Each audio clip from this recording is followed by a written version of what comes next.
వస్తానమ్మా, నేను ఏదో టైంలో వస్తాను. ఈరోజు వచ్చి మాట్లాడతాను.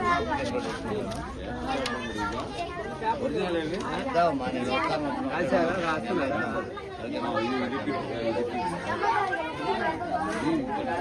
చెప్పండి.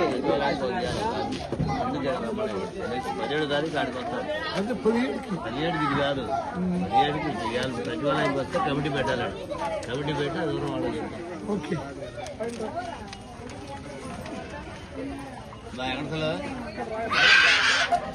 చెప్పండి. 54వ డివిజను 158వ సచివాలయంలో సిపిఐ నాయకులు కార్యకర్తలు పట్టణాల్లో 2 సెంట్లు భూమి ఇస్తానని ఎన్నికల ముందు చంద్రబాబు గారు చెప్పిన హామీని నెరవేర్చాలని పట్టణాల్లో 2 సెంట్లు భూమి ఇచ్చి ఇల్లు కట్టుకోవడానికి 5 లక్షలు ఇవ్వాలని చెప్పి కోరుతూ ఈ రోజున ఈ ప్రాంతంలో ఈ యొక్క కార్యక్రమాన్ని జరుగుతూ ఉంది. ఇళ్ల స్థలాలు, ఇళ్లు లేనటువంటి పేదల యొక్క సంఖ్య గణనీయంగా ఉన్నట్లుగా నగరంలో అనేక ప్రాంతాల్లో ఈ అర్జీలు పూర్తి చేయించే సందర్భంలో స్పష్టంగా అర్థమవుతా ఉన్నది.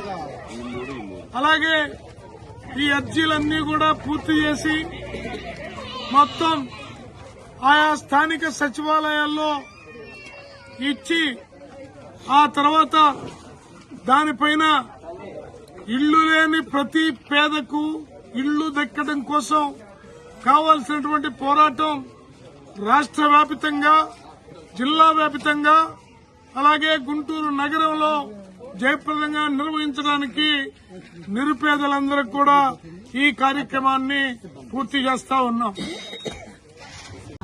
అనంతరం 17వ తారీఖున మున్సిపల్ అధికారుల దృష్టికి తీసుకెళ్లి నగరంలోని అందరూ లబ్ధిదారులంతా కూడా ఎవరైతే అప్లికేషన్ రాసుకున్నారో ఇల్లు లేని పేదలు ఉన్నారో వాళ్ళందరూ కూడా 17వ తారీఖున మున్సిపల్ కార్యాలయం దగ్గరికి వాళ్ళ దగ్గర ఉన్న అప్లికేషన్ తీసుకొని రావాల్సిందిగా మీ ద్వారా కోరుతా ఉన్నాం.